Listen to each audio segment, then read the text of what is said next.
लोकसभा चुनाव में लगातार तीसरी बार दिल्ली की 7 सीटों में जीत दर्ज कर दिल्ली बीजेपी नेता और कार्यकर्ता काफी उत्साहित हैं।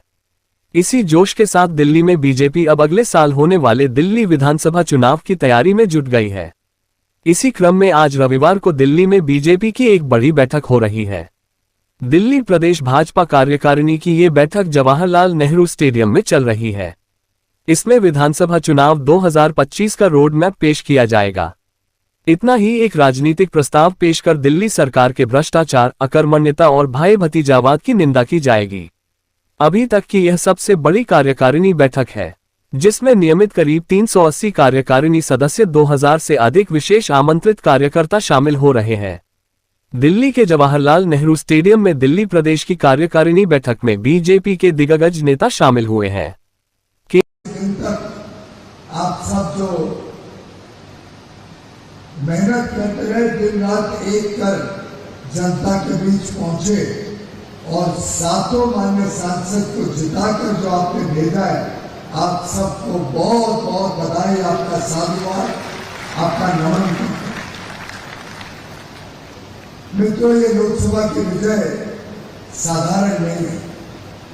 पूर्व वक्ताओं ने भी बताया, 6 दशक बाद प्रधानमंत्री नरेंद्र मोदी जी को तीसरी टर्म के लिए पूर्ण बहुमत की सरकार देने का देशवासियों ने संकल्प पूरा किया।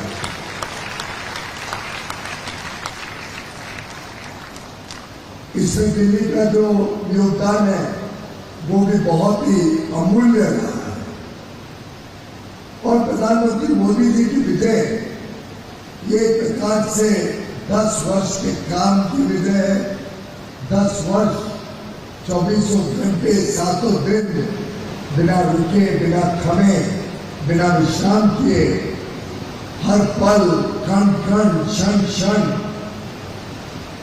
जो मोदी जी ने देशवासियों की सेवा में दिए, जिस प्रकार से एक आधार रखी, भारत के लोगों के बीच ढेर सारी योजनाएं, ढेर सारे कार्यक्रम के माध्यम से जो देश का चित्र बदला, जो देश का कायाकल्प किया और विकसित भारत बनाने के संकल्प को लेके जो माननीय प्रधानमंत्री नरेंद्र मोदी जी अपना ट्रैक रिकॉर्ड और आगे के अपने विजन को लेके देशवासियों के बीच गए, मैं समझता हूं ये विजय उसकी पुष्टि करता है।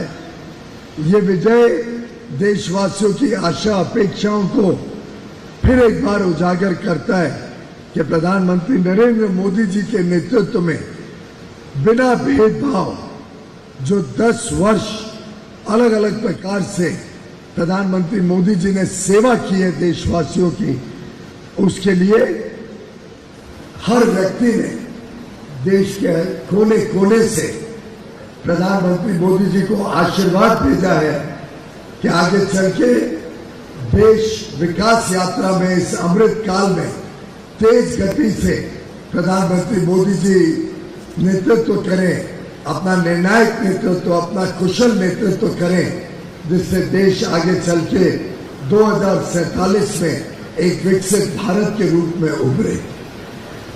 पर यह एक बालक बुद्धि के विपक्ष के नेता को समझ नहीं आ पा रहा है कि देश की जनता ने उनको नकारा है। उनकी बालक बुद्धि अभी तक ये पचा नहीं पा रही है कि उनकी पार्टी के इतिहास में तीसरी बार 100 से कम सांसद भारत की जनता ने भेज के उनके साथ दिए। उनकी बालक बुद्धि ये हार को अभी तक समझ ही नहीं पा रही है। वो इस बात को नहीं समझ पा रही है कि अधिकांश प्रदेशों में उनकी पार्टी का तो खाता भी नहीं खुला। 13 राज्यों में उनको 0 सीटें मिली है। वो ये नहीं समझ पा रहे हैं कि देश के कोने कोने का अगर हम चित्र देखें, पूर्वोत्तर में अरुणाचल प्रदेश, त्रिपुरा, आसाम, सिक्किम,